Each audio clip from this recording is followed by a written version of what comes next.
ಕೈ ಮುಗಿದು ಹೇಳು. ಸರ್ವ ಮಂಗಲ ಮಾಂಗಲ್ಯೆ ಶಿವೆ ಸರ್ವಾರ್ಥ ಸಾಧಿಕೆ ಶರಣ್ಯೆ ತ್ರಯಂಬಕೆ ಗೌರಿ ನಾರಾಯಣಿ ನಮೋಸ್ತುತೆ. ಸರ್ವಸ್ವರೂಪೇ ಸರ್ವೇಶೇ ಸರ್ವಶಕ್ತಿ ಸಮನ್ವಿತೆ ಭಯೇಭ್ಯಸ್ತ್ರಾಹಿ ನೋ ದೇವಿ ದುರ್ಗೆ ದೇವಿ ನಮೋಸ್ತುತೆ.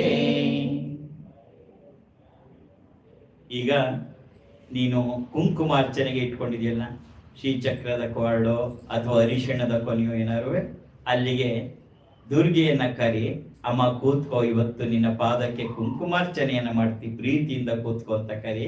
ಇದನ್ನ ಆವಾಹನೆ ಅಂತ ಕರೀತಾರೆ. ಅಮ್ಮನನ್ನ ಕರಿ, ಅವಳು ಬರ್ತಾಳೆ. ಎಲ್ಲಿಂದ? ಎಲ್ಲೋ ದೇವಲೋಕದಿಂದಲೋ ಎಲ್ಲೋ ಆಕಾಶದಿಂದಲೋ ಬರಲ್ಲ. ಅವಳು ಬರೋದು ನಿನ್ನ ಹೃದಯದಿಂದ. ಎಡಗೈಯನ್ನ ಹೃದಯದಲ್ಲಿ ಇಟ್ಕೊಂಡು, ಹೃದಯದ ಮೇಲೆ ಇಟ್ಕೊಂಡು, ಬಲಗೈಯನ್ನ ಆ ಶ್ರೀಚಕ್ರದ ಅಥವಾ ನಿನ್ನ ಅರಿಶಿಣದ ಕೊಂಬೆಯನ್ನು ಇಟ್ಕೊಂಡಿದ್ರ ಮೇಲೆ ಬಲಗೈಯನ್ನ ಇಟ್ಟು ಅಮ್ಮನನ್ನ ಕರಿ. ಸ್ವಾಮಿನಿ ಸರ್ವ ಜಗನ್ನಾಥೆ ದುರ್ಗಾ ದುರ್ಗತಿ ನಾಶಿನಿ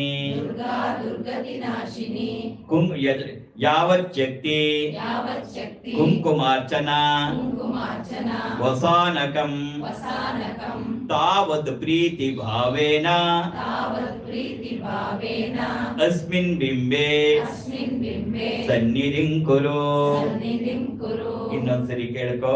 ಸ್ವಾಮಿನಿ ಶ್ರೀಚಕ್ರವಾಸಿನಿ ದುರ್ಗಾ ದುರ್ಗತಿ ನಾಶಿನಿ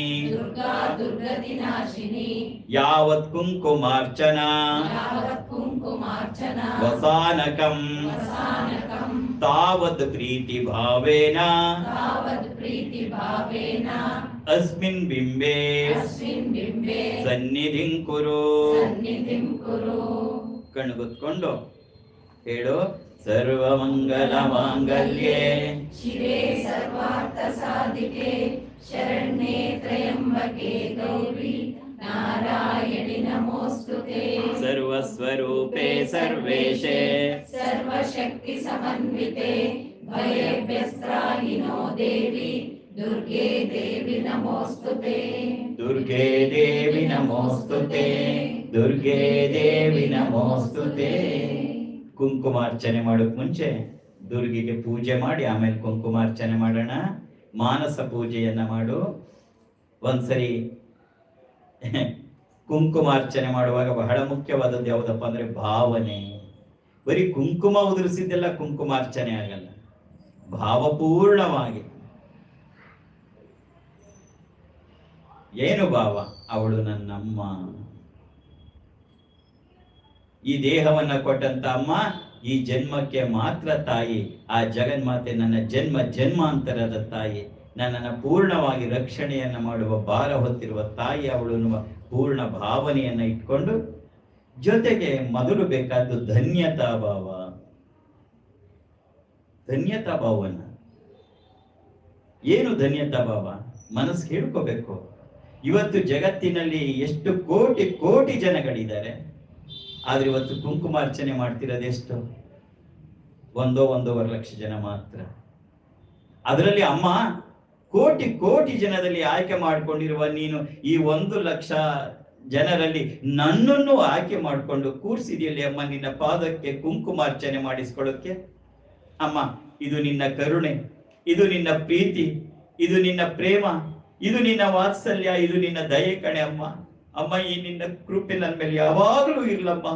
ನಾನು ನಿಜವಾಗ್ಲೂ ಧನ್ಯ. ಇಂತಹ ಶುಕ್ರವಾರ ಅಕ್ಷಯ ಅಮಾವಾಸ್ಯೆ ಅಂತಹ ಪವಿತ್ರ ದಿನದಲ್ಲಿ ನಿನ್ನ ಪವಿತ್ರ ಪಾದ ಕಮಲಗಳಿಗೆ ಕುಂಕುಮಾರ್ಚನೆ ಮಾಡಿಸ್ಕೊಳ್ಳೋಕೆ ನನ್ನನ್ನು ಕೂರಿಸ್ಕೊಂಡಿದೆಯಲ್ಲೇ ಅಮ್ಮ.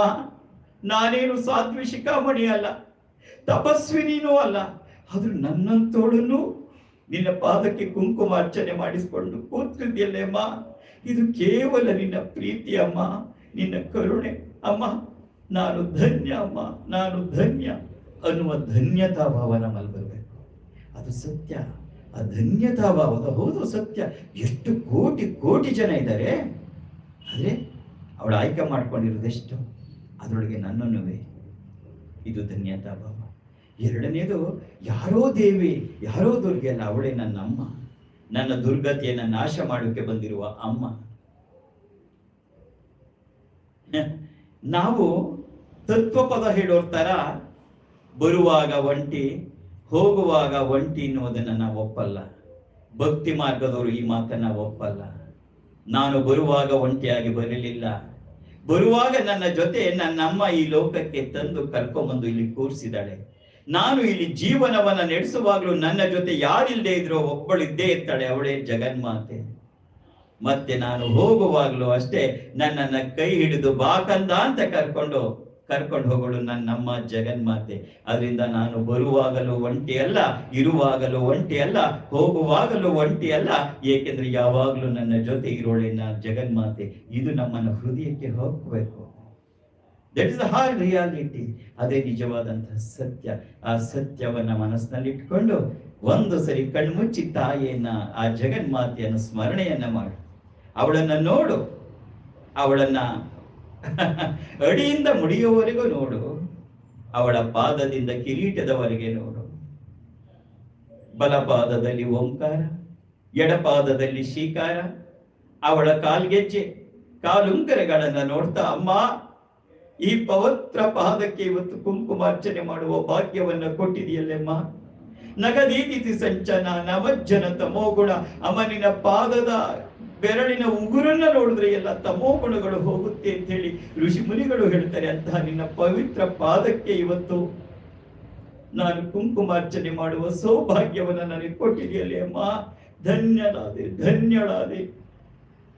ಅಂತ ಹೇಳಿ ತಾಯಿಯ ಪಾದಕ್ಕೆ ಮನಸ್ಸಿನಲ್ಲಿ ನಮಸ್ಕಾರ, ಹಣೆ ಹಚ್ಚಿ ನಮಸ್ಕಾರವನ್ನ ಮಾಡಿ ಅವಳ ಪೂಜೆಯನ್ನ ಮಾಡಿ ಆಮೇಲೆ ಕುಂಕುಮಾರ್ಚನೆಯನ್ನ ಮಾಡು.